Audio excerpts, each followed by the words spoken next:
සබ්ක්ලාස් 186 visa කාලරාමුව තවත් මන්දකාමී වෙයිද?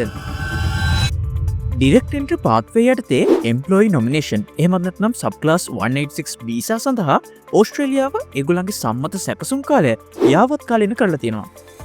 මෙහෙම කාලය වෙනස් වෙන්න ප්‍රධාන හේතුව වෙලා තියෙන්නේ ලැබුණු අයදුම්පත් සංඛ්‍යාව විශාල වශයෙන් ඉහළ යාම කියලා තමයි අපි ආරංචි වෙන්නේ. ස්වදේශ කටයුතු දෙපාර්තමේන්තුව කියන විදිහට වීසා වලින් 50%ක් මාස 17ක් වගේ කාලයකින් සකසන බවත් 90%ක් මාස 20ක් දක්වා ගත වෙන්න පුළුවන් කියලා ඇස්තමේන්තු කරලා තියෙනවා. මේක කොයි වගේ වැඩිවීමක්ද කියනවනම් කලින් ඇස්තමේන්තු ගත කරලා තිබුණේ 90%ක් සැකසීමට මාස 18ක් වගේ ගත වෙන්න පුළුවන් කියලා. ඒ කියන්නේ බොහෝ අයදුම්කරුවන්ට පෙරට වඩා දිගු කාලයක් බලා සිටීම අපේක්ෂා කරන්න පුළුවන් කියන එකයි. ආගමන නිලධාරීන් පවසන්නේ ප්‍රමාදය ප්‍රධාන වශයෙන් අධික වැඩබර නිසා ඇති වූ ප්‍රතිඵලයක් කියලයි. සම්පූර්ණ සහ හොඳින් සකසන ලද අයදුම්පත් සාමාන්‍යයෙන් වේගයෙන් ප්‍රොසෙස් වෙනවා. නමුත් අඩුපාඩු සහිත හෝ අපෑදිලි ලේඛන සඳහා සැකසුම් කාලය හිතනවට වඩා ගොඩක් වැඩි වෙන්න පුළුවන්.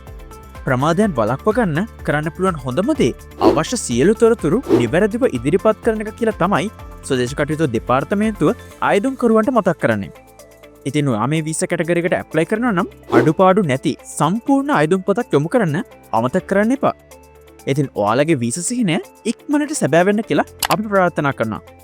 ඉතින් මේ තොරතුරු වැදගත් වුණා කියලා හිතනවා නම් අපිව ෆලෝ කරන්නත් අමතක කරන්න එපා.